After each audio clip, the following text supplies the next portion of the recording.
Herkese merhaba arkadaşlar. Anneciğim bugün ne yapıyoruz? Bugün etkinlik yapıyoruz.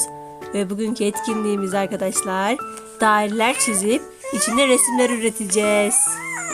Arkada da Asya'nın kardeşinin sesleri geliyor arkadaşlar. Durmuyor. Değil mi anneciğim? Evet. Biz etkinlik yaptırmak istemiyor galiba. Yaptır anneciğim yaptır. Biz ablanla biraz etkinlik yapacağız, tamam mı? Sen bekle bize. Şimdi dairelerimizi çizelim o zaman anneciğim. Başlayalım, olur mu? İlk önce ben çizeyim, sonra sen. Tamam, hadi bakalım. Dairelerimiz hazır. Evet, bu Asya'nın dairesi arkadaşlar. Bunlar da benim dairelerim. Şimdi o zaman yapmaya hazırız. Acaba hangi hayvanları yapsak?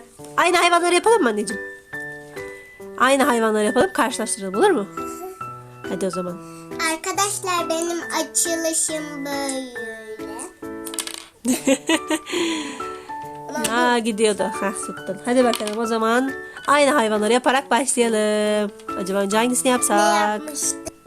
Evet, ilk resmimiz. Ana dur. Asya'nın kuyruğunu yapmamız. Kuyruğunu da yapıyor Asya şimdi arkadaşlar. Ve daha sonra tabii ki bunları çizdikten sonra boyayacağız. Boyadıktan Evet. sonra daha güzel görünür. Bu da Ama Asya'nın. civcivin gövdesini boyamayacağım çünkü kağıt sarı. Ha, evet. Şeyi sarı. Doğru anneciğim. Hadi bakalım şimdi başka hayvana geçiyoruz. Ayı çizeceğim. Tatam, ayımız hazır. Asya'da ayısını çiziyor. Arkadaşlar oradaki de az kalmış. Ha, ben de gözlerini şöyle yapayım. Ay, göstermemişim. Tadım. Asya'da yapıyor arkadaşlar. Tamam mı? Hazır mı seninki de? Hazır. Bu da seninki arkadaşlar. Şimdi devam ediyoruz. Hadi. Kurbağam da böyle oldu arkadaşlar. Çok güzel olmadı ama birazcık böyle zor sığdırdım. Asya da yapıyor. Asya da bacaklarını yapıyor şu anda. Bitti mi anneciğim seninki de? Ya kapanmış. Evet arkadaşlar, Asya'nın da kurbağası bitti ve şimdi sıradaki hayvanımıza geçiyoruz. Bu arada biz bunları Elif Sinem'in videosundan alıyoruz arkadaşlar. Onu da söylemiş olalım. Elif Sinem'in... Göster. Evet, buradan bakıyoruz arkadaşlar çizdikleri resimlere. Biz de oradan fikir ediniyoruz ve o şekilde çiziyoruz. Hadi bakalım. Şimdi hangi hayvanı çizelim? Baykut çizelim mi? Olur. Hadi bakalım. Evet arkadaşlar, ben baykuşumuzu da çizdim. Şimdi Asya çiziyor, onu bekliyoruz arkadaşlar ve son 2 tane hayvanımız kalıyor. Hadi bakalım. Asya da çizsin baykuşunu ve sonra da hayvanımıza geçelim. Evet, şimdi arkadaşlar kaplumbağa çizeceğiz ve buraya da bir tane salyangoz çizeceğiz. Sonra resmimiz bitecek. Boyamaya geçeceğiz. Haydi bakalım o zaman kaplumbağamızı çizelim. Bu da benim kaplumbağam. Bu da Asya'nın kaplumbağası. O da bitmek üzere neredeyse. Ve son hayvanımıza geçiyoruz. Salyangoza geçiyoruz. Haydi bakalım. Bitti. Tamam anneciğim, salyangoza geçebiliriz. Evet arkadaşlar, salyangozlarımız da hazır. Bu benim ve bu tatlış salyangoz da Asya'nın. O zaman boyamaya hazır mıyız? Hazırız. Haydi o zaman arkadaşlar boyamaya geçiyoruz. Boyadıktan sonra tabii ki çok daha güzel görüneceklerine eminim. Evet arkadaşlar, biz böyle boyamaya devam ediyoruz. Başladık ve ben böyle civcivimi boyadım. Kurban boyadım. Şimdi ayıma geçtim. Bakalım Asya ne yapmış? Asya da civcivini boyamış, kaplumbağasını boyamış, kurbağasını boyamış. Şimdi o da ayısına geçmiş. Haydi bakalım devam.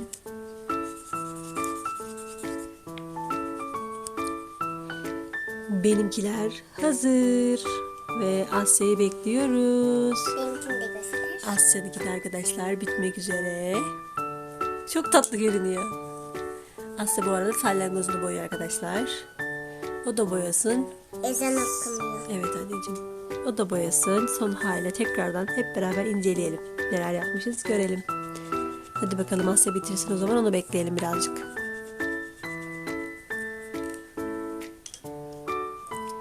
Tatam. Asya'nınki de bitti arkadaşlar. Rengarenk bir salyangozu. Yeşil kaplumbağası. Sarı civcivi. Renkli baykuşu. Yeşil kurbağası, kahverengi ayısı. Kaplumbağa. Kaplumbağayı da gösterdim. Hepsi çok güzel olmuş anneciğim. O zaman şimdi benimkine bakalım mı? Onu da ben göstereyim. Onu da sen göster. Evet arkadaşlar, bunu da ben yaptım. Civcivimiz, ayımız, kaplumbağamız, kurbağamız, baykuşumuz ve de salyangomuz. Aman salyangomuz demişim. Salyangozumuz. Beğendiniz mi arkadaşlar? Şöyle Asya'nınkini aşağı tutalım. Salyangoz. Şu şekilde Asya'nınkiyle benimki. Salyangozumuz. Beğendiniz mi arkadaşlar? Bence çok güzel oldu. Biz çok beğendik. Hadi anne bunları keselim. Kesecek misin bunları? Sonra da arkalarına karton yapıştıralım. Evet arkadaşlar, videomuz bu kadardı. Etkinliğimiz bu şekildeydi. Başka videolarda görüşmek üzere. Asya bunu kesecekmiş bunların hepsini arkadaşlar. Asya da kendi kendine bunları kessin bakalım. Devam etsin yapmaya. Başka videolarda görüşürüz. Bay bay anneciğim. Bay bay. Bay bay. Makasla bay bay. Bay bay.